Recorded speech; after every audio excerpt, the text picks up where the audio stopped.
Imagine if you are reborn in another world, and blessed by all the gods with overpowered abilities, what would you do? The story begins with a boy, Kaazuya Shiina, who runs into some girls who are escaping from a thug wielding a knife. He tries to tackle him to the ground, but gets stabbed and dies instead. After that he wakes up in the body of a child and freaks out when he sees his reflection in the mirror. He realizes that he has been reincarnated into another world and looks around his surroundings, trying to understand the world he is in. He also checks inside his pants. Well, it's only natural to check one's gender after rebirth, right? Good news is that he's still a boy, bad news is that he'll have to wait for quite a while before he can use his Excalibur again. In this new world he discovers his name is Cain von Silford, the third son of a high-ranking aristocrat named Garm. His mother's name is Sarah, who is the second wife. He also has an older sister named Rain. The first wife is Maria and she has two sons, Jean and Alec. He learns that his father has his own army that protects the kingdom from invasion by other countries, and he also owns a forest of monsters in the south. Cain is excited to live in this new world where magic exists. Looks like dying in the other world was worth it, and since he died single he can make up for it in this world where having multiple wives is common among nobles. So he starts to learn more about this world. His family is surprised that he has learned to read and write and can even do math at such a young age. They start to think that he is a genius, but they don't know that he is only a high schooler stuck in the body of a 3-year-old. Cain requests his father to read books on the history and magic of this country, and he allows it. His sister thinks it's too early for him to learn magic, and he needs to be baptized first, which happens at the age of 5. His family also thinks that he can't use magic until then. But Cain realizes that he can already use magic, but he is having a hard time controlling it. He tries to hide it from everyone around him. His sister, Rain, realizes that he is studying about the outside world, so she teaches him about the 300-year history of the kingdom as well as the different races in the world, and Cain is excited as he can have his dream harem with different kinds of races.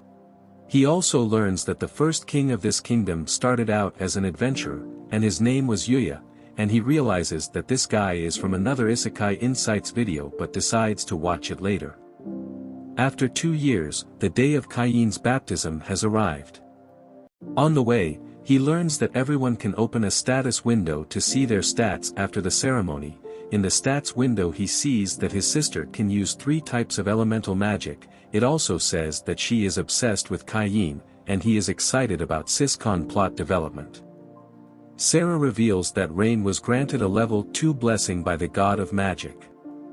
They explain that the blessing goes up to level 5 and is given by one of the 7 pillar gods whom they worship as part of their kingdom's religion. They arrive at the Church of Gods and the priest begins the ceremony. Suddenly, a blinding light fills the air, and Cain finds himself transported to the realm of the gods, face to face with all 7 of them. Overwhelmed and caught off guard, Cain wonders if the god of creation, Senem, is just some weird old man dressed in cosplay. But before he can complete that thought, Senem interrupts him, making it clear that the gods can hear his every thought. The god of death and rebirth, Lime, reveals that Cain's death was unexpected because if he hadn't interfered, the thug would have tripped and would have gotten caught. But now the thief has been charged with his murder. Talk about an ultimate bummer, as Cain died for nothing. But the god of earth was moved by his actions, so he was reincarnated into this new world. Lime apologizes because Cain was not supposed to recall his memories at such a young age because the memory of breastfeeding and changing diapers could cause mental trauma.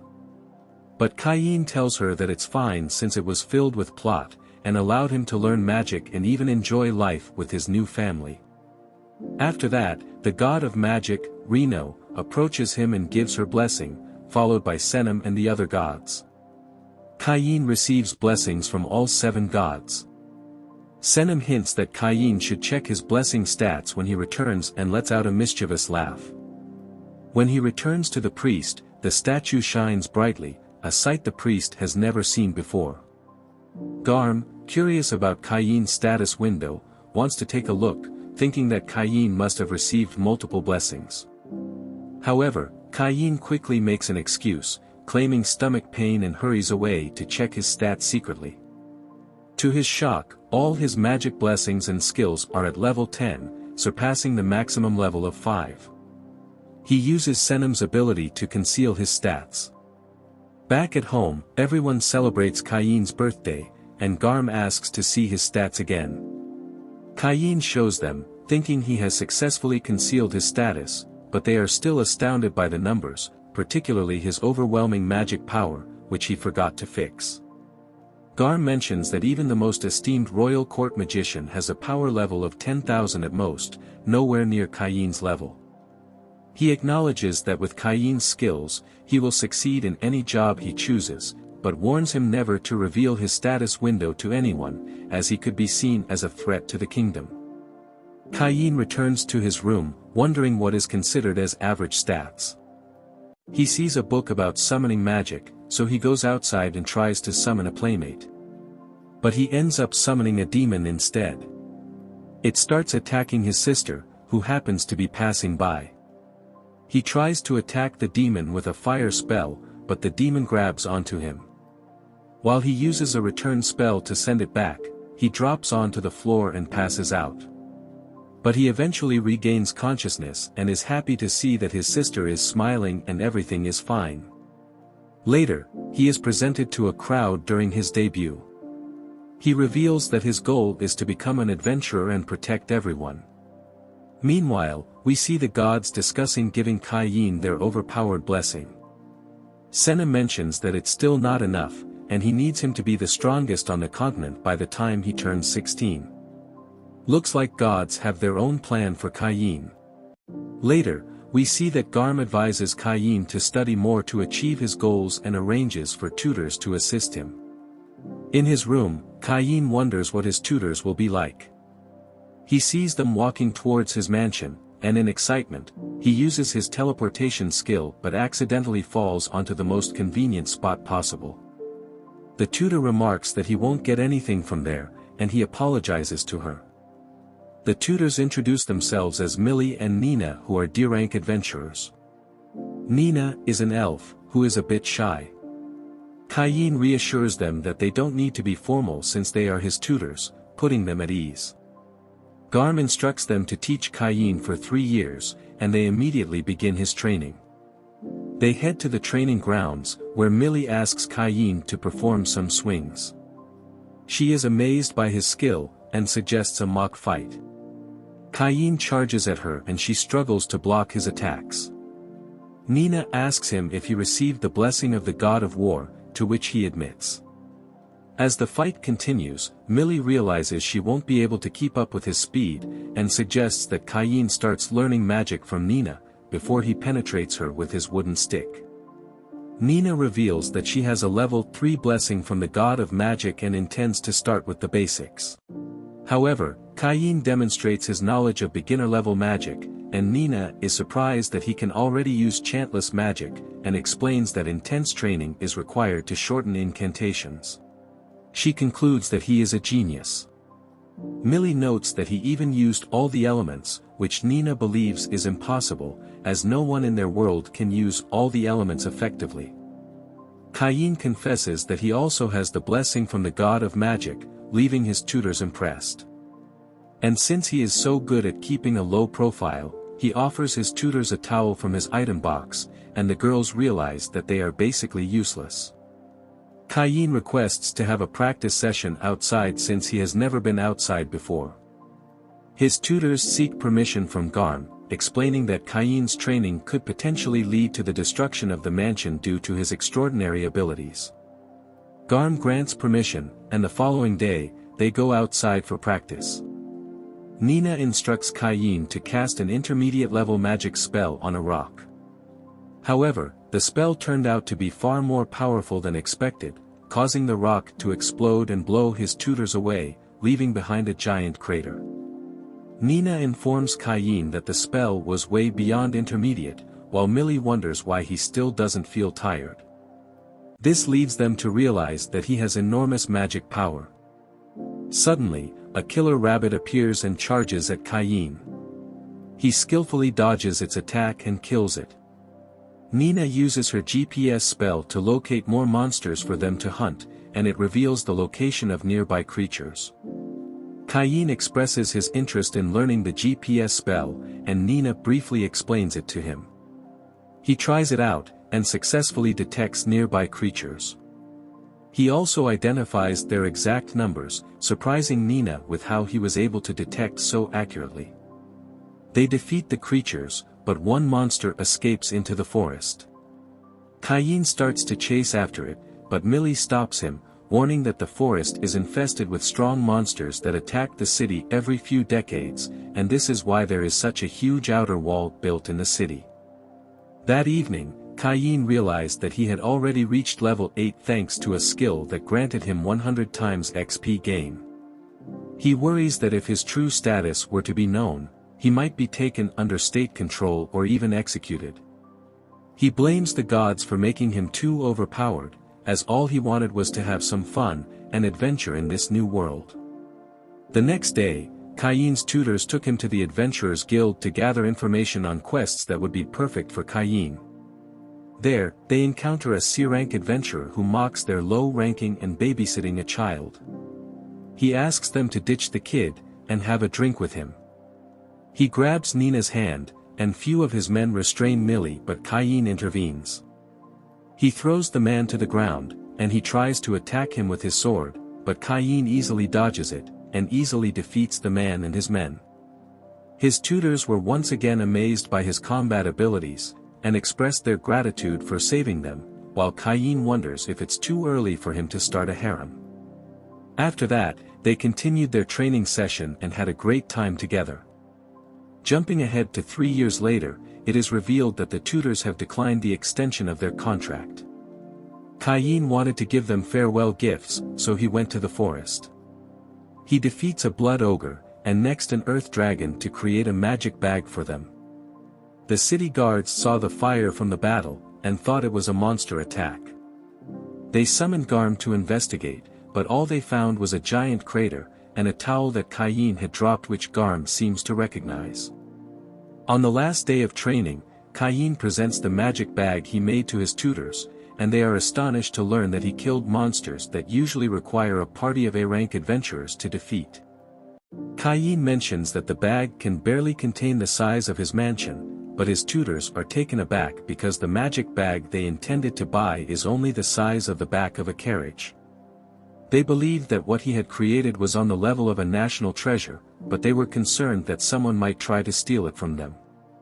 However, Cain assures them that he has modified it so that if anyone other than them attempts to pick it up, the weight of its contents will double. His tutors conclude that the bag is even more valuable than a national treasure. They express their gratitude, and bid him farewell with a kiss, hoping to meet him again in the future when he grows up, while Cain hopes to get more action next time. After that we see that Garm is scolding Cain for recklessly using his powers in the forest, and asks him to be more careful in the future. Later, we see that Cain is fighting with a dragon and easily defeats it. When he checks his status he is shocked to see that his magic power is over 80 million and he has received the titles Enemy of All Monsters and Dragon Killer. After that, we jump ahead 2 years. Cain is now 10 years old, and they head to the royal capital for Cain's debut, which is a mandatory event for all noble sons. His father tells him that their journey will take 1 week if no monsters get in the way. Cain uses his GPS power, and finds out that there are monsters attacking people 3 kilometers away. He tells Garm, who speeds up their journey. But Cain knows they won't arrive in time, so he jumps out, casts a boost spell, and rushes ahead to protect the people as a noble hero.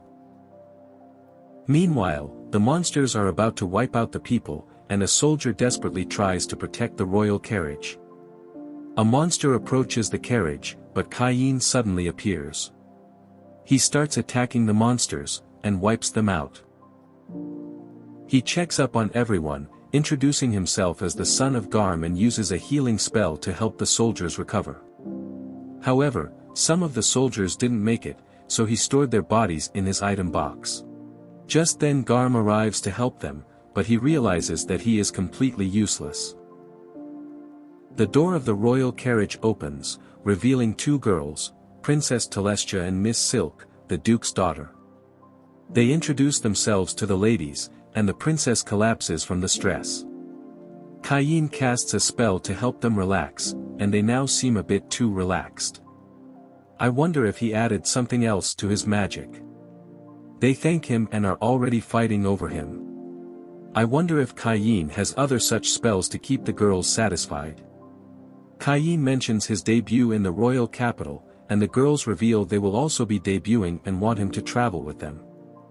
As they travel, Cain finds himself sandwiched between the two girls in the royal carriage. He attempts to slip away to move to another seat, but the girls won't let him go. They arrive at a town and the girls want Cain to be their teddy bear for the night because they feel safer around him. Garm objects to the girls sharing a room with Cain, but they insist citing trauma from the recent attack. Cain agrees under the condition that the room should be huge. They go to their rooms, but Cain realizes that the beds are too close together. The girls want Cain to sleep in the middle, and they move the beds closer together. But this was not enough, so they decided to use Cain as their body pillow all night. Looks like Cain's harem started at the age of 10, but he realizes that being single is way better as he was sleep deprived for a few nights. As they arrive at the royal capital, when they exit their carriage, they are greeted by the vice-captain, Cain von Silford. He thanks Cain for saving the girls and his men. Cain takes out the guards' bodies from his item box to show everyone that they courageously fought orcs to protect the girls. He is about to leave, but Silford grabs onto him, telling him that he will have an audience with the king. He is taken to the king's hall, where he meets the king. The king tells everyone that Cain saved the carriage by defeating the group of orcs. The king acknowledges his heroic act, saying that the girls wouldn't have survived without him.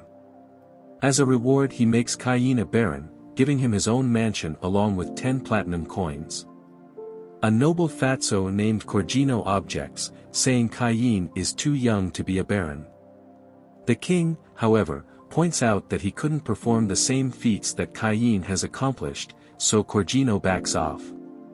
Cain reluctantly accepts the title of baron, and the king concludes the audience, telling him to go backstage.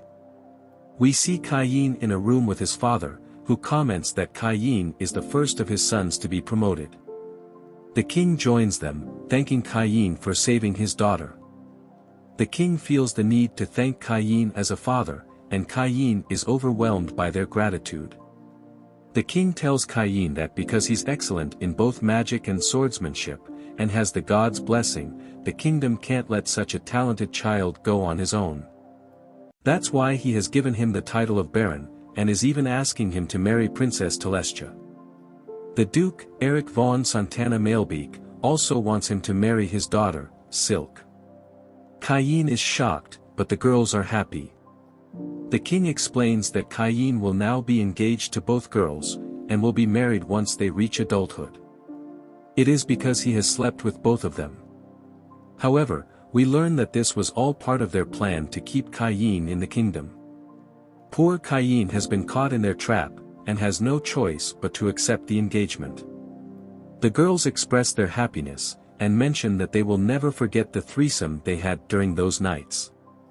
Cain explains that they are referring to the different positions that had to do, which leads to further misunderstanding by the king and duke, but he meant the position of the beds. Later, we see Cain's sister is upset with him starting his harem without her, and Garm mentions his embarrassment when the king asked him about Cain being a playboy. A few days later, Cain visited the church to meet with the gods. He wants to consult about his stats, which are too overwhelming. Xenon tells him that his current numbers are inhuman, and asks if he would like to be a demigod, which are of the same class as Divine Beast and Holy Dragon. He tells him even with this status there are limits to his power, and warns him not to test those limits. He then asks Cain if he would create some entertainment for them based on his previous life, and Cain thinks of a perfect game. The gods who can hear his thoughts ask him to create something like that. Later we see that Cain is forced to go shopping with his mom and sis, but he is so bored, and since he has no intention of siscon development, he escapes from there. Outside he recognizes a familiar cat ears and realizes that he doesn't have a cat girl in his harem yet. The cat girl is Parma, whom he saved 5 years ago. She introduces him to her uncle Tamanis, and tells him that she's training in his shop. Cain expresses interest in seeing his shop and is amazed by all kinds of things they have there. He asks Tamanis if he can make a special order for him, and shows Tamanis a blueprint of the game. Tamanis thinks this is a great concept and would be an instant hit. He asks him to create a prototype and pays a full gold coin. Tamanis couldn't accept such a high payment, so Cain tells him that he should treat it like an upfront investment. Tamanis promises to take this project as his top priority. Cain is glad and leaves the store, but he is shocked to see his sister waiting outside. She's angry that Cain left without telling her, and she needed his opinion on her outfit. He tries to butter her up by telling she would look cute in all of them. She's flattered, and decides to put a fashion show for him back at home, and after she's done she wants Cain to do the same. Just then Sylvie comes to save the day, and tells Cain that Tamanis has called for him. Inside his shop Cain is amazed to see that the board looks exactly like the reversey game he imagined. He then proceeds to explain the rules to him by playing the game. Tamanis thinks that this game will become an instant hit. Cain suggests that they make one more fancier version for nobles. He asks to create 50 of the noble versions, and a 1,000 regular versions. Tamanis is worried about the production cost, but Cain smashes 5 more gold coins on the table like a typical rich MC, and Tamanis promises that he will do his best. They then sign a contract in front of the god of commerce to patent the product, so that no one will be able to reproduce it for the next 3 years. The prototype disappears and the contract is successfully formed. Cain makes one more request to make a top-notch version for the royal family, and they are amazed by his connections, but Cain thinks that they don't even know half of the story and the gods are probably enjoying the game with the prototype they built. When he reaches back home, it's already time for his debut at the royal capital. On the way Garm is worried that Cain's harem may increase after the debut ceremony, but Cain tells him he has no plans to take in human girls anymore. They reach the royal capital. Cain sees the fatso noble and his sons but chooses to ignore them. They then meet his fiancée Silk and her father. Cain compliments on her dress, and her father roasts Garm for raising such a playboy. While Cain mentions he learned the skill by practicing on his sister. Later the king arrives with his family. Cain compliments Tellus, making her blush, and Garm gets roasted by the king as well. Cain tries to calm the king down, and presents him with his reversey game. He invites Cain to meet him later to play with him, and he also needs some tips from Cain to become a playboy himself. As they leave, Garm is amazed, and wonders when did his son become such a business tycoon, and a womanizer. He is proud, and thinks that he has nothing left to teach him. After that, Silk comes to hang out with Cain. She wants to be the top girl in his harem, so she tries to develop a plot with him, but just then the sons of the fatso noble interrupt them. The elder son Habit greets Silk, and thinks he may receive a special greeting from her, but she's mad that he interrupted her plot development with Cain, so she greets him but doesn't say a word. Cain introduces himself as Baron Cain, but they think he's the son of a baron, and tells him that he should have addressed them as masters. They ask him to apologize, but Cain asks them to apologize as they upset Silk. The stupid sons of Fatso Noble are infuriated and challenge him to a fight. Outside in the field, as they prepare for the fight, Silk, being a drama queen, leaves no opportunity to hug Cain and tells that she is so worried. The battle starts, and they try to attack them with their spell, but it is so weak that even Silk could dodge it. She couldn't take any more of their nonsense, so she tells them that he's not the son of Baron but actually Baron himself who defeated 30 orcs to save her and the princess. They shit their pants after learning that and leaves. Silk realizes that he could have corrected them at any point but he wanted to experience how an overpowered MC pretends to be the weakest. Cain realizes that he is busted, and Silk tells him that she'll keep this secret if he goes on a date with her, but just then Tellus arrives and asks about the secret. Cain stops Silk from speaking, and Tellus assumes that they had plot development and threatens to inform Duke about it. Silk reveals about their date plan, and Tellus feels left out, so she also wants to go on a date with him. He agrees with her, but just then the king arrives and tells him they will have a long man-to-man talk. Later they play the game of Reversi, and the king wants this game to be a secret, but Cain wants to share it with the whole kingdom. After that, the duke and king inquires about his date with their daughters, and warns him not to make them grandfather so soon. As the story continues, we see the Minister Magna handing over the key and a map to his new mansion. He tells him that the king was desperate to play the game of Reversi with Cain, but they persuaded him not to come, as he had another visitor. Cain hopes to leave early today as he doesn't have to babysit the king, but just then the duke arrives, and he wants to play the Reversi game along with the rest of the palace nobles, and Cain wishes that he would have never been reincarnated. We then see Cain visiting his mansion, but it's a rundown mansion that hasn't been maintained in years. He checks all the rooms and decides to clean it with his magic. Since he has god-level magic, the whole mansion along with the backyard is automatically cleaned, and every room returns to brand new. Just then, Sylvie arrives, who is happy to be his personal maid from now on. She has also brought along a harem of maids, and there is also a butler named Corin to manage his harem schedule.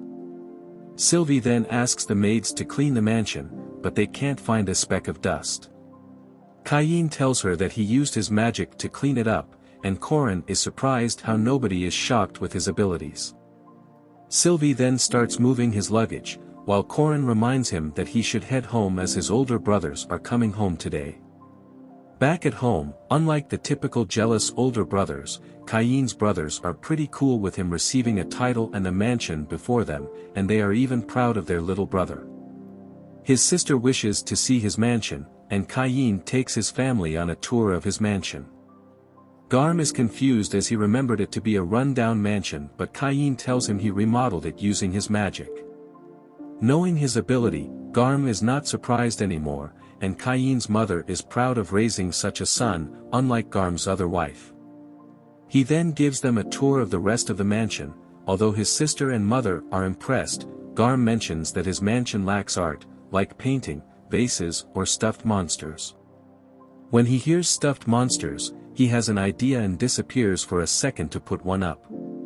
We then hear Sylvie screaming, and everyone thinks it's an enemy attack, but they are just afraid of the stuffed red dragon which Cain put up. Cain explains that it's a dragon that he defeated, and Garm is shocked that he defeated a calamity-level monster alone. He tells him this stuff is worth 1,000 platinum coins, and Cain realizes it's actually worth $100 million in his previous life. Just then Sarah screams, and they run towards the bathroom. She asks what's wrong with the toilet because it made her feel so good. Garm thinks they are over-exaggerating but screams in pleasure when he goes inside. He asks to put one on their mansion too, and tells him this will impress his guests.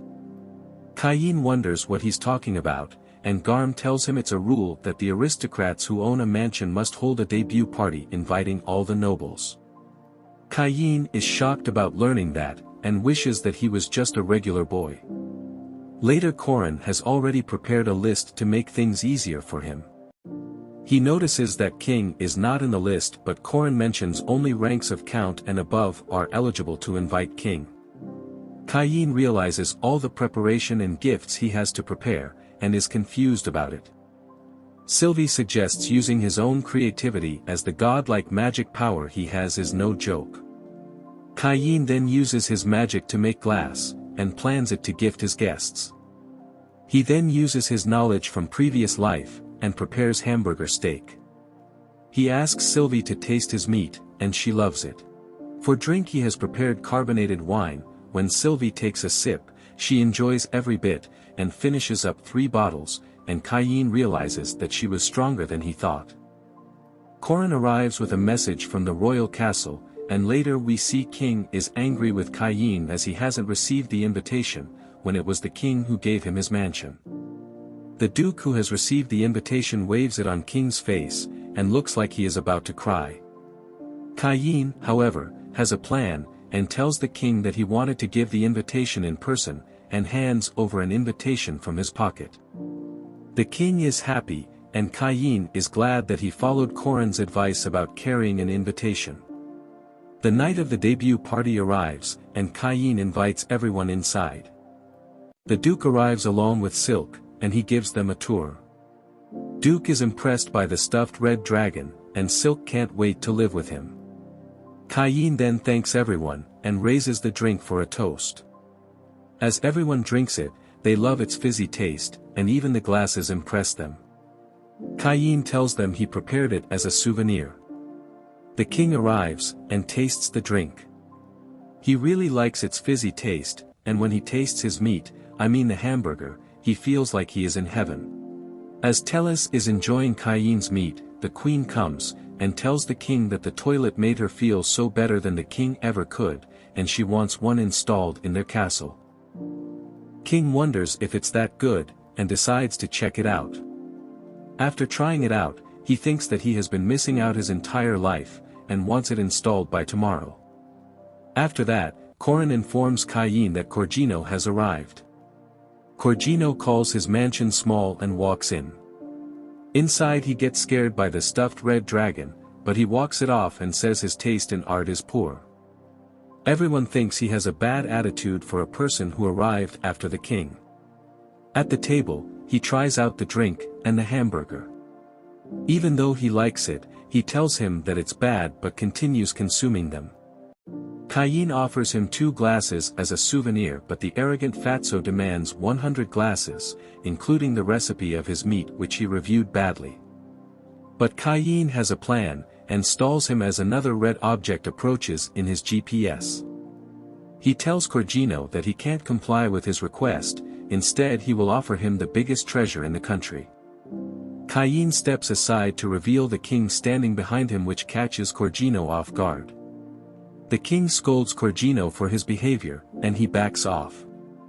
Silk approaches Cain, and tells him that she saw through his plan. Just as he admits to it, the king appears from behind, and he gets scolded by the king. After some time, Cain visits Dime to give him some monster materials as advised by Magna. Dime shows him a room, but he tells him it's not enough. Dime wonders if it's the size of a red dragon in his mansion, and he tells him it's just an earth dragon, which shocks Dime. He asks Cain to drop them on the field, and he drops all the monsters, which shocks Dime further, and asks if he is an apostle of God. Cain brushes it off, and tries to leave, but Dime asks to accompany him to train the knights, and meet their commander. Dime introduces Cain to the knights, however the commander has not yet arrived. Dime tells him that the commander will join shortly, and suggests a mock battle. One of the knights is concerned about them fighting a child, so Cain has a duel with a knight. Cain uses his ability to instantly defeat him in just one move. Dime is impressed, and he asks him to have a mock battle with the entire knight's order. As the battle is about to begin, their commander, who is a young girl, interrupts them. She scolds the knights to gang up on a child, and hugs Cain to make him feel safe. Dime tells her that Cain is the hero who saved the princess, and defeated the orcs. Hearing this, she gets excited, and demands a duel with Cain. The duel starts, and they then start a high-speed battle, with Cain eventually winning. The girl then tells her that she has decided to marry him, and everyone is shocked. She introduces herself as Stefana von Liebert, daughter of Duke Liebert. She tells him that he doesn't have to worry about their age difference as she's an elf and will live longer than humans. Cain tells her that he still needs to consult his father, and others. Stefana then asks Dime to arrange a meeting with King, and drags Cain along. King wonders why Tefana is here with Cain, and they are shocked to learn that she wants to marry him. King wonders how that happened, and Cain explains how he penetrated into her defenses with his wooden stick, making her fall for him. King tells him that the place where Tefana comes from is an independent elven territory, and she's basically a princess. King reveals to her that Cain is already engaged to both his and Duke's daughter, but this only makes her want him more. King agrees under the condition that she should take the permission of her father first, to which she agrees. Tefana then drags Cain to arena for more hardcore sessions. After they leave, King wonders how Cain was able to defeat the strongest knight in the country. He asks Garm about it, but he doesn't know anything, but Dime mentions that Cain panicked when he asked him about being an apostle of God. So, they plan to test him using a mythical book. Later we see Cain walking down the field, and is tired of his training with Tefana, but just then he meets Dime, who drags him down to meet the king. Inside, they hand him the book which was handed down by the first King Yuya, and Cain is amazed to see high-level magics mentioned in the book, but he wonders why everyone is looking at him. King tells him that no one can read the book as it's written in Japanese. He then asks Cain about his true identity. Cain realizes that he can no longer hide the truth, so he tells him that he has his memories of his previous life, and he used to live in the same land where the first king came from. When Garm asks if he is their son, Cain confirms it, and tells them that's what the gods told them. Everyone is shocked to learn that he has met the gods, and they demand to see his status. They are shocked even further seeing his godlike status, and he also has the title, Apostle of God. King tells him with this title that the entire country should worship him, but Cain doesn't want that. He is happy with his current life, and has everything he has ever wanted, like a loving family, overpowered abilities, and a harem. He thanks his father for being his son, and apologizes to the king for hiding the truth. He wishes them to continue treating the same way as before. The king accepts his request, however he asks if Cain should be the king instead, which shocks everyone. Just then Tefana arrives, and tells everyone that she has got approval of her father to marry Cain, and takes him away for their sparring session. The king then commands everyone to keep this as secret, and hopes that Cain will protect their country, his family, and all the people who need his help. Later Tellus and Silk are upset about him adding another member to his harem, and advise him not to do anything that will increase his harem count. Just then Tefana comes asking to make love, and drags him away for their mock battle, while the girls misinterpret it. Some time passes, and we see Cain read the book left by Yuya. He learns that Yuya was from Japan as well. The book contained the details about Yuya's life, and how he was summoned after an accident, but unlike Cain he arrived in his original form. As he continues to read the book, he is interrupted by his fiancées, who think he's studying for the entrance exams, and wishes to have a group study session to develop a plot with him. Cain tells them that he's busy, and they can continue their plot development some other time. As he runs away, he encounters his next fiancée, Tefana, who wants to have a mock battle, but he declines her as well. We then learn that today is his 12th birthday, and he plans to register as an adventurer. At the guild, he runs into a red-haired guy who notices that Cain is young, and tells Cain not to be reckless as he has only one life. He then proceeds for his registration, and while filling the paperwork he decides to hide his Baron status. The receptionist then took a blood magic test and gave him a G-rank adventure card. Cain is then reminded of his tutors who were D-rank, and wonders how they are doing now. The receptionist then introduces herself as Latia, and wishes him the best. Just then a few guys come up, telling her to ditch the kid and hang out with them as they will keep her company all night. Their leader tries to kick Cain, but he dodges, causing the leader to fall. His lackeys try to attack him but end up crashing into each other. When the leader is about to draw the sword, Cain asks him to wait, but just then the red hair approaches. He tells him that he can be their opponent, and they back off. The red hair's name is Claude, and Cain thanks him for his help. Claude mentions that he noticed that Cain would have destroyed them, and offers him a drink. Since Cain is still young, he offers him some fruit juice and wonders how he pulled off such incredible moves. Cain tells him that he's been training since he was a child, and had tutors. Claude is surprised to hear that, and they toast for their future. Cain asks him why he's called the Ice Flame, to which he tells him that he uses a flame sword while his wife uses the ice magic. He advises him to find a party that he can trust, so that he can take up big quests and rank up quickly like him, and shows his A-rank gold card. Cain is amazed to see the card, but Claude tells him it's nothing compared to the triple S-rank black card that the first king got. They are then interrupted by Claude's wife, Lena, who is looking for him, and scolds him for drinking. Cain introduces himself, and she asks him to reach her for help anytime he needs it, but Claude tells her that if he hadn't stopped Cain, the floor would have been stained in blood. She smacks Claude, and tells him that the floor will be stained with his blood if he drinks again. She then drags him down, and Cain hopes to be single again. Cain searches for G-rank quests and comes across tasks like cleaning and moving tasks, but he thinks they are too boring. Instead, he opts for a more action-packed quest, and chooses the quest for goblin extermination. Excitedly, he runs out of the guild, but Tefana comes running after finally finding him. She learns about Cain's quest and wants to join him. Cain tries to run away, but she catches him, and drags him down. Deep in the forest, Tefana is excited about her plot development with Cain, and drags him away in search of the goblins. Cain uses his GPS magic and locates a goblin group ahead.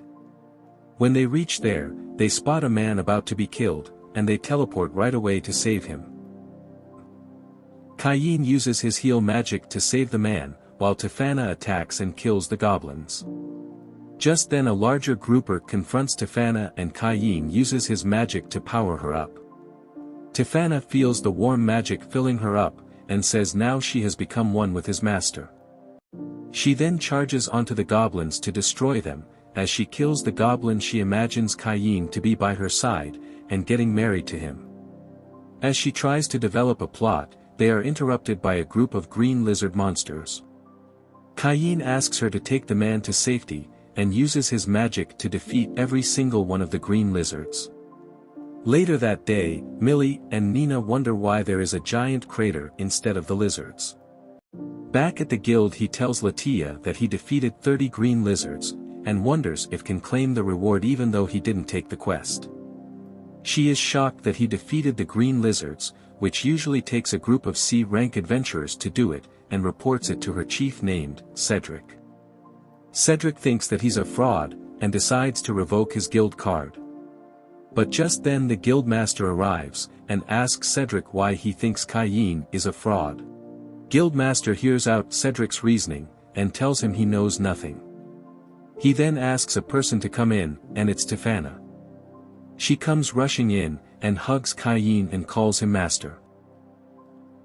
Cain tells her their engagement is supposed to be a secret, which shocks Cedric and Latia.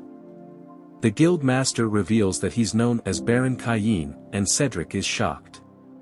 He goes on to tell him that he's the one who saved the princess from the orc, and is the son of Garm. If he marries Tefana then he'll be his brother-in-law, and Cain is surprised to learn that the guild master is Tefana's brother.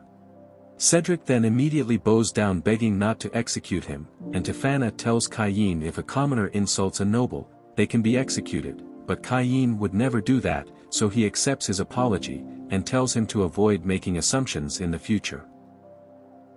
The guild master then decides to rank up Cain as an apology, and gives him C rank.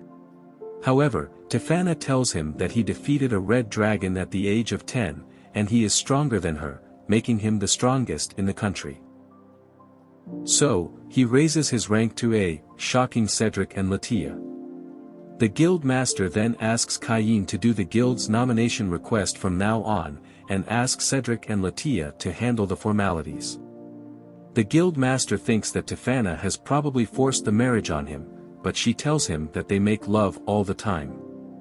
Cain thinks that she'll cause misunderstanding, but her brother tells him that he knows her well, and that she reads mock battle as love.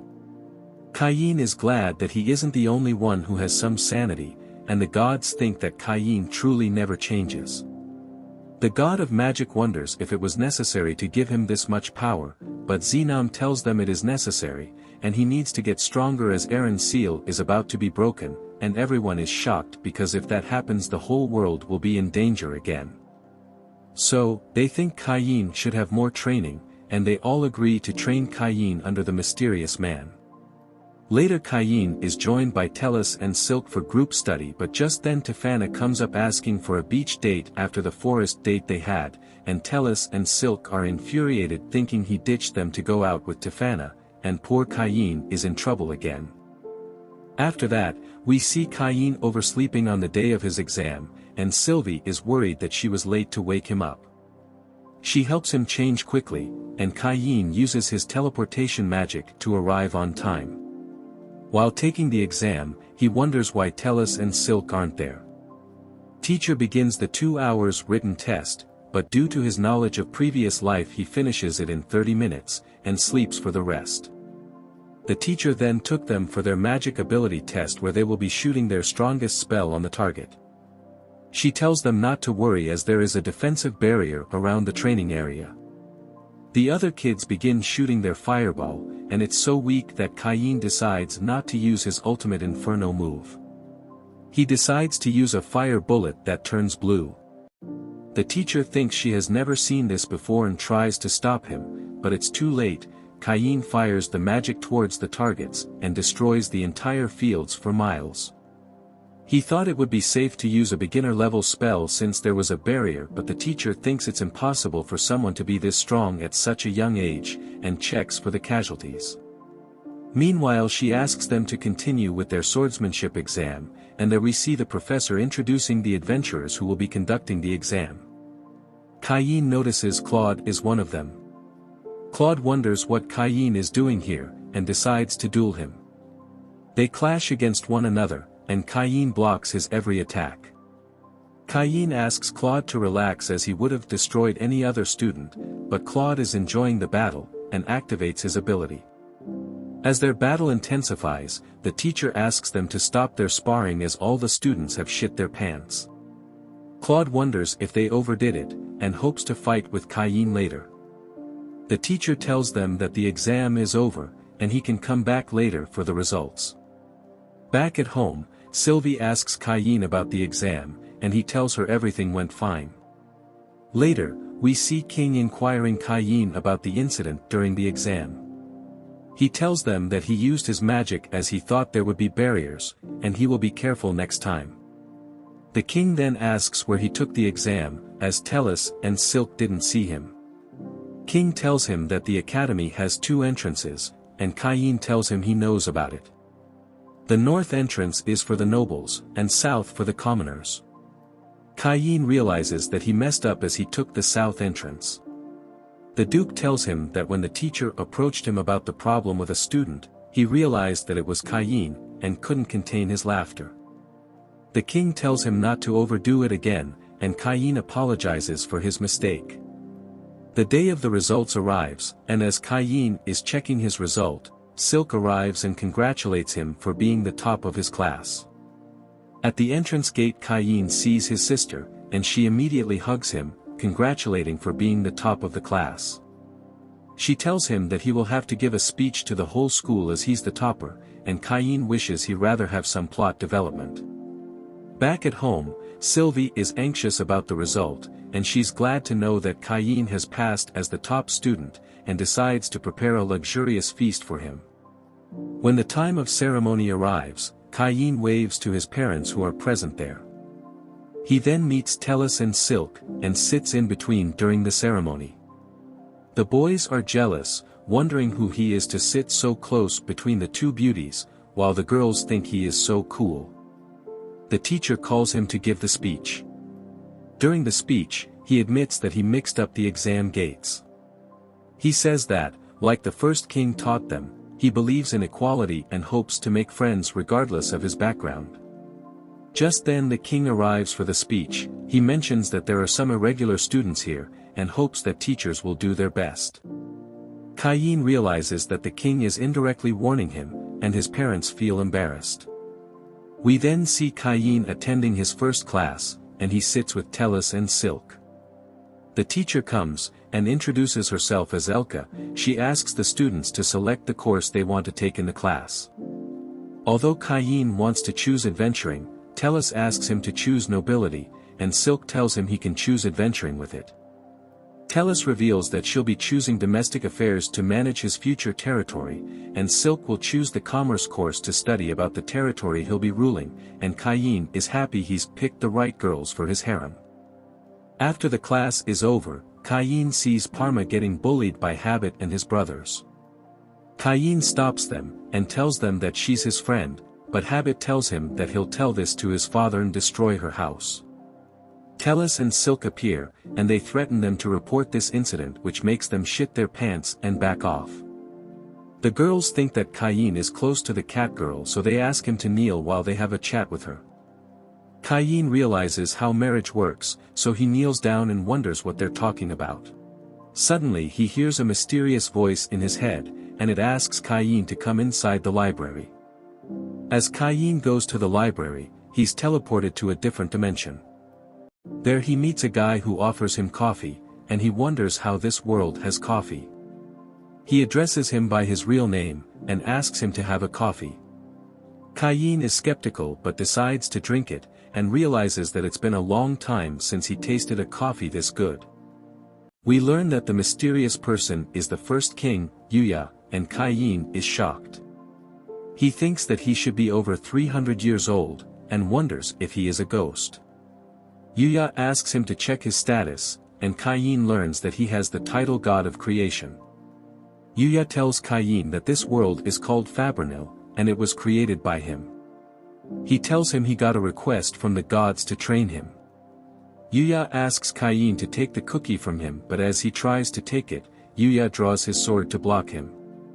Cain wonders why he needs to be so strong, and Yuya tells him there's an evil god Eren, who made people kill each other all over the world 300 years ago using an oracle, and Cain has to defeat him.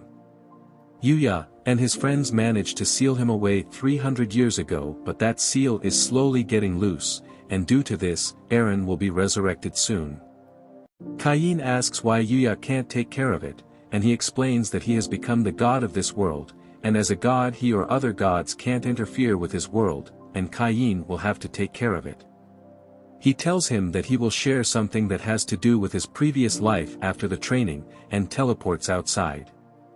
He gives him a compass, and his task is to reach the mansion without using his teleportation skill. Cain's current level is 300, but he needs to raise it to 600 before he can fight Eren. Cain wonders about returning to his academy, and Yuya tells him not to worry as 1 year spent here is 1 day in the real world, so he should be fine.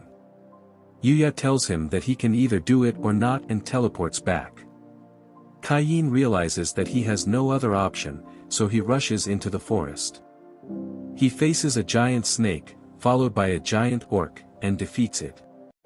It's been only 5 minutes, but he has already faced a lot of monsters, and continues to fight them to level up. Back in the real world, Sylvie opens the door hoping it to be Cain, and sees Tellus and Silk. She tells them that he has not returned since yesterday, and they tell him that he hasn't been to the academy either. Sylvie worries if he's been kidnapped, or imprisoned, or maybe stuck in a ditch, but Tellus tells her that he would be fine as he is the overpowered MC of this story, so they decide to wait there until he arrives. We then see Cain is about to be devoured by a monster, but he wakes up just in time, and defeats it. It's been months since he has started fighting, and he hasn't even slept. He doesn't have any energy left to think about anything. Just then he hears a voice, and finds a wounded puppy. Seeing the look on the puppy's eyes, he remembers about the girls he saved in his previous life. He uses every bit of magic to cast a heal spell on it, and passes out. Later we see that the puppy defends him by killing the monster that tries to attack Cain. Cain wakes up, and realizes that the puppy was protecting him. The puppy is happy to see Cain, and he decides to accompany the puppy on his trip. He names it Haku, and seeing it protect him, Cain realizes that he also has things to protect, so he can't give up. He continued his journey with Haku, and years passed until they finally made it to the mansion. Yuya is surprised by how much he has grown, and it has been 4 years. He sees the Fenrir, and tells him that it's a divine beast. Since it likes Cain, he can form a summoning contract with the beast, and call him any time he wants. He tries it out, and Haku disappears. Yuya tells him that his training is not over yet, and introduces him to his new master, Doran. Before they start the training, Cain asks Yuya to reveal the thing about Eren, and his previous life. We then cut to Cain's training with Doran, where he mentions that Yuya is stronger than him, but Eren is stronger than Yuya. They start the fight, and Doran defeats Cain in a single blow. Cain wakes up in Doran's house, and there he meets his wife Ruri. He's excited to see a child dragon, but Haku is jealous of the beast. As Cain eats his food, he is brought to tears, as it has been years since he had a decent meal. Back in the real world, we see Tellus and Silk cooking, and they hope to prepare him something good when he gets back. Sylvie then asks them to move their hands well, otherwise they won't learn to make Cain happy. Meanwhile, we see Doran continues to beat Cain down, and he's glad to see him improve. A year passes, and we see Cain beaten down, but the anger of having to stop Eren keeps him moving forward. He then remembers about the time when Yuya revealed everything to him. Eren was originally the god of games, and seated among the gods. Yuya tells him this is why his world doesn't have any games, and gods had asked him to create one for them. Eren used his oracle, and forced everyone to play Squid Game. If he comes back again, the games will start again, and Cain's loved one will be also involved. He then reveals that during his battle with Eren, he couldn't protect his friends, and they are none other than Cain's parents, who were summoned along with him when they were Isekaid by Truck Kuan.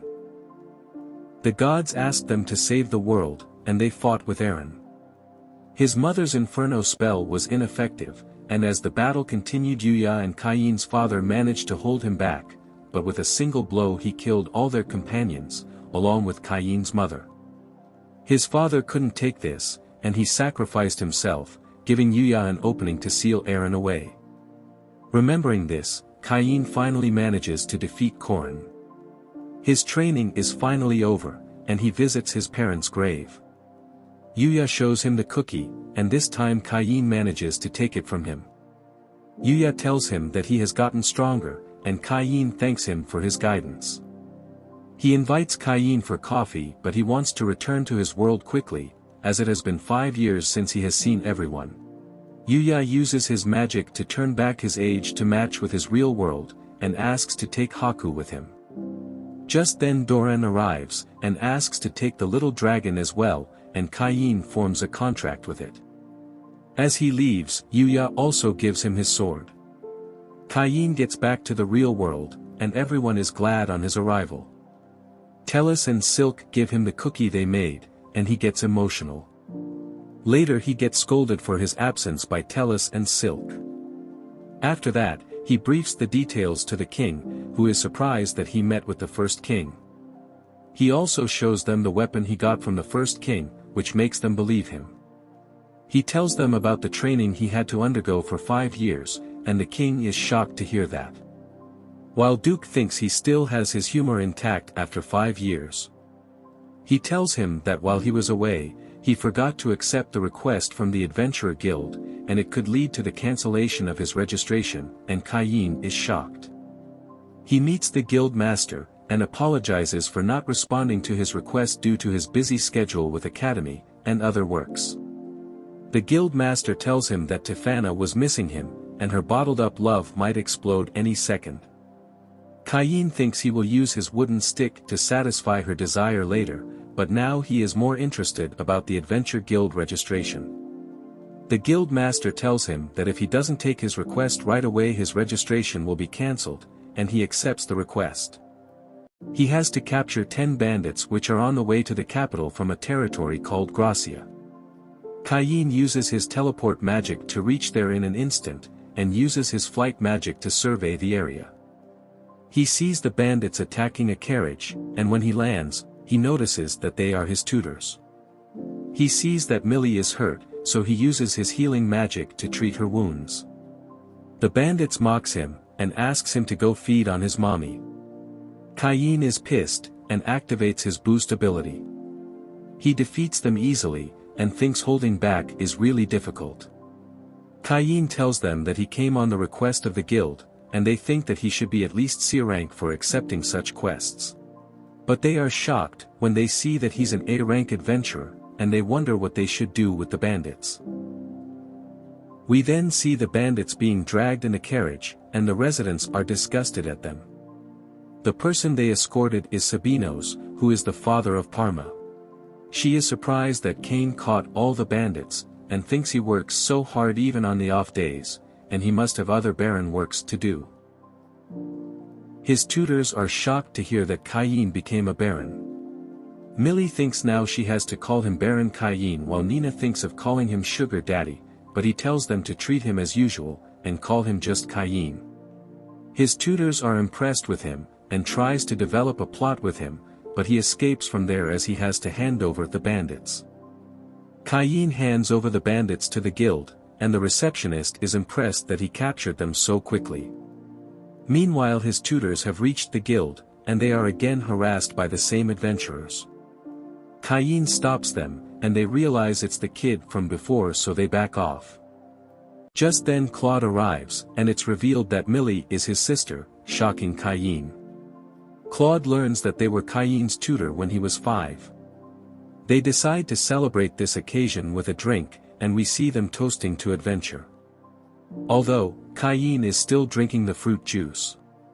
The tutors tell Claude about how they met Cain today, and how quickly he defeated the bandits. Claude is shocked to learn that he got to A rank so quickly, and he is shocked further when he learns that he is a baron. The tutors go on to boast about Cain, and tell them about their magic bag that Cain made, and Lena is shocked to see them. They tell her that it could contain the size of a mansion, and the drunk Lena begs Cain to make one. He agrees, and she passes out.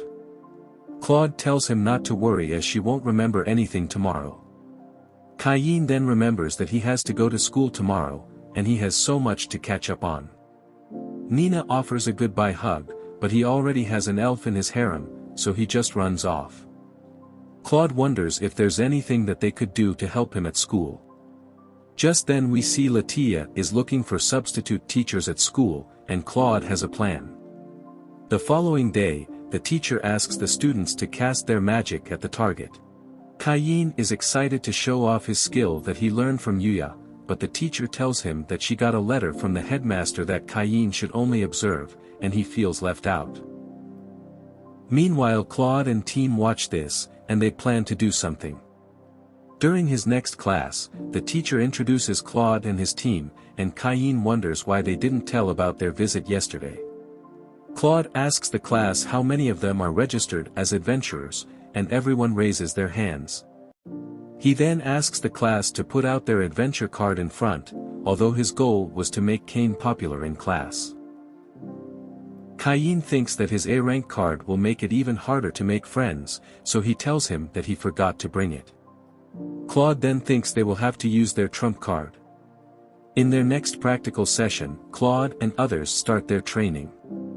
Cain thinks he'll get to show off his abilities finally, but sees the line being already formed, and he's left out. However, this is all part of their plan. They want to show the other kids how strong they are, and if Cain manages to keep up with them, all the students will be amazed by his strength. The training continues, and it's finally Cain's turn. But just as he struck the wooden swords with Claude, the bell rang, and it's already the end of their class. Claude apologized, and promised to battle him next time, but the teacher tells him that there won't be a next time as they don't have the budget to hire them because they spent their money on repairing the damage caused by Cain. Later at night, he takes out his anger by destroying trees. Just then a dragon appears, but he easily kills it. He then sees a giant rock, and casts his flare magic. The guards think it's the Demon King, and sounds the alarm. Cain feels better, and he teleports out leaving his towel as usual. Garm reaches with his army only to see the giant crater, and the towel left behind Cain. Inside the king's room, he tells Cain that they received news about the demon king's arrival in the forest. Cain assures him that it was not a demon king, and the king asks him how he is so sure, and uses his ultimate move, the suspicious stare, and Cain finally admits that it was him. Meanwhile we see a monster finding a crystal, but it's devoured by the black dragon, and we hear Aaron's voice that tells us that the seal has loosened, and even though it's just one part of his body, it should be enough. Later we see Garm scolding Cain again for the incident at the forest. Afterwards, at school, teachers tell the students that they will be learning summoning magic today. As it's summoning magic, she thinks nothing could go wrong, so she allows Cain to participate as well, and he's happy to hear it. The teacher introduces the specialist of the day, and he is a palace mage, named Grat. He tells them there are two types of magic, one is to establish a contract with a monster, and the other is to summon one from a magic circle. Today they'll be trying out the magic circle summoning. He hands them the magic sigils for summoning, and the students summon their familiars. One of the students summons a fierce beast but it rejects him. Grat tells them that he would need enough magic to make the summoned monster submit, so he asks the student to train hard to increase his magic to form a contract with it in the future. Now it's Cain's turn, but he's a bit worried as the last time he summoned a crazy beast. Grat encourages him, and he puts in all his magic. Cain hopes for a beast that is suitable to get along with his current companion Haku and Jin, but he ends up summoning the Prince of Darkness himself. Cain immediately casts flash magic so that no one sees it. The Prince of Darkness uses his abilities to check Cain's status, and approaches him. Cain wonders if he is on Aaron's side, and takes out his sword. But the Prince of Darkness kneels before him, begging to be his underling, and calling him the Chosen One. He tells Cain that he will gladly form a contract with him, and if Cain orders, he can destroy an entire nation with his demon clan, but Cain tells him he would never do that. He reveals that his name is Seth, and leaves after forming a contract with Cain.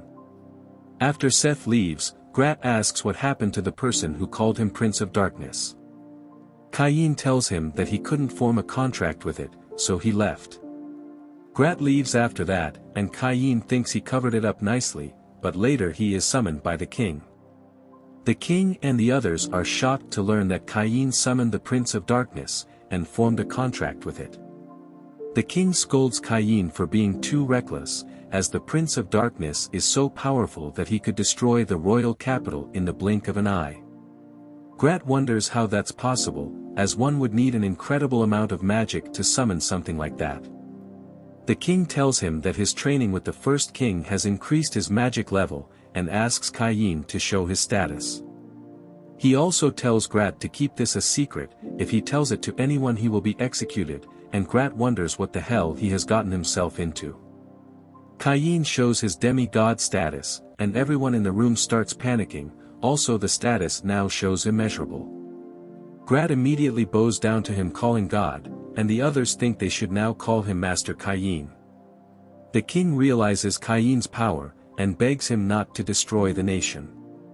Cain wonders why everyone is talking about destroying nations, and he tells them to treat him as usual.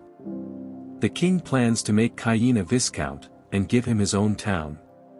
From his perspective, a man who can't protect a single town, cannot hope to protect the entire nation. We then see Sylvie congratulating Cain, but just then Corin arrives, and tells him that his father received an info about a possible monster attack near the Forest of Monsters. Cain goes to his home, and meets with his brother, Jean. He tells him how the number of monsters in the forest have been growing, and their power is beginning to resemble the forces that attacked their city a decade ago. He sent his party to investigate, who confirmed the monster numbers have grown but not sure if it's an onslaught or small increase in monsters. Cain wishes to take a look into it, but his brother objects due to his status. Cain then shows him his A-rank adventure card which surprises him, and allows him to help. Cain goes to the adventure guild, where he meets a new receptionist who wonders why the guild in the capital has sent a kid, but she's shocked to see his A-rank adventure card. Just then Rudy comes in apologizing for the rookie's behavior, and she informs him that all adventurers are returning with injuries after the visit in the forest. We then see his tutors, who also came on guild's request. They tell him that Claude and his wife will also arrive soon. They inform him about the number of monsters in the forest, and tell him that they move in groups. Cain then decides to visit the forest, and uses Haku and Jin for investigation. They go deeper into the forest killing the monsters, but Cain thinks that they are being watched, and his search ability isn't working properly. He then decides to summon Seth, who is already on the ground to serve his master. Cain tells him that he has called him for another task, so he can get up. Seth calls out his butler, Dalmatia, to investigate the forest. Seth tells Cain that Dalmatia was one of the 4 heavenly kings, and specializes in investigation. Dalmatia then uses his ability to open a pit of insects, but Cain doesn't want to see it, so he releases it away from Cain. They locate the monsters lurking around, and Cain quickly takes care of them. Dalmatia is amazed at his power, and wonders if they draw swords against him they would be killed in an instant. Cain then asks them to continue with their investigation, while he goes back to the guild with the monster corpses he defeated. His tutors are shocked to see all A-rank and S-rank monsters. Just then Claude arrives, and wonders where they came from. Cain tells them that they are from the forest, and there are even stronger ones, so he asks them to keep a strong watch on the town. Meanwhile in the forest, Seth and Dalmatia begin reaching the source of the monster. Eren sees them, and he releases all the monsters to kill the humans. Seth then teleports to Cain, and informs him about the attack. Cain then asks Claude and others to protect the villagers, and goes to the forest to fight them. As he's about to leave, Tefana arrives, and tells him that the night orders have been called for backup.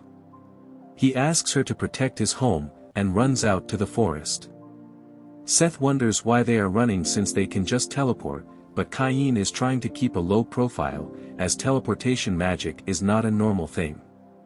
We then see Dalmatia fighting the dragons, who are then joined by Cain and Seth. Seth tells Cain to go after the ringleader while he handles the monsters here. He plans to summon his underlings for the fight, and Cain hopes that he doesn't destroy the entire forest. Meanwhile, back in town, Lena detects a large group of monsters approaching them. Millie then decides to go into the forest, and others decide to join her as well. Back in the forest, Seth summons all the 4 heavenly kings, and asks them to get things under control here. They also meet Dalmatia, and are shocked to learn that Seth has entered a contract with God's chosen. We then see Cain flying around while casting his fire magic onto the battlefield, killing the monsters. Suddenly, he becomes the target of an attack but uses his fire magic to block it. He then meets with Eren, who has taken over the body of Black Dragon.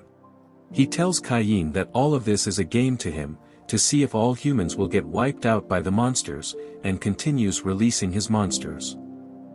Meanwhile, Claude and others reach the forest, and they are amazed to see the floating people fighting the monsters. They think they must be Cain's friends, and join the battle. We then see side-to-side battles, where Cain is fighting Eren, while his friends are fighting the monsters. Cain then summons Haku and Jin to join the fight, but they are easily tossed aside. Claude and others are getting tired of fighting the monsters, and they're barely keeping up, but just then Tefana arrives with the knight's orders for their rescue. She tells them that she will protect the front line, but Claude tells her she won't be alone, and they join her. We then see Eren attacking Haku and Jin, but Cain blocks his attack to protect them. Eren is annoyed to see Cain protect them, but Cain tells him that he will always protect his loved one, and it's not God's will but his, to see everyone smile. He then unleashes his ultimate move, Saint's Sanctuary, and Eren realizes that this is the same light from the time when he was sealed away. Eren is defeated, along with several miles of fertile land, and the monsters retreat. Cain is then joined by everyone, and is glad to see that everyone is safe. Dalmatia tells that this time God has sent a good one, and Seth agrees. They then leave. Later King asks him about the pillar of light which was visible even from the capital, and Cain tells him that he had to use the emperor-level magic to defeat the black dragon. He asks him about the man who was flying mid-air casting magic spells, and Cain reveals that he summoned Seth to help. The king is about to have a heart attack, and thinks he is too old for this shit, while the duke can't contain his laugh. Cain is then granted the title of Viscount, and gets control over the domain of Dorenthal. Back at home, Tefana tells him that it's a worse town, because the corruption has driven many nobles to flee from it. Tellus tells him that she will talk to her father about this, but Cain stops her. He tells her that he's actually excited to build his own town, and they agree, but tells him not to add more members to his harem. We then see Cain reaching Dorenthal, and the guard is shocked to see his A-rank adventure card.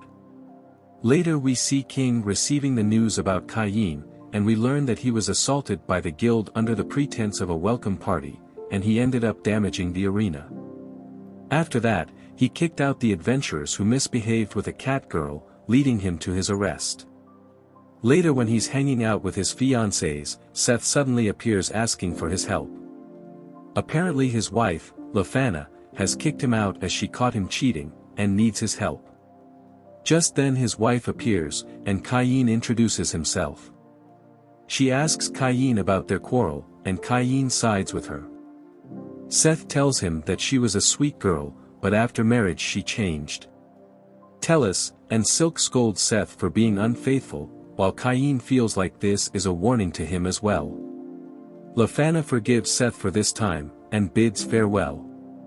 The soldier then continues to tell King about Cain, that how he complained about the church taxes, and saved the priest when the Adventure Guild and Underground Guild tried to attack them.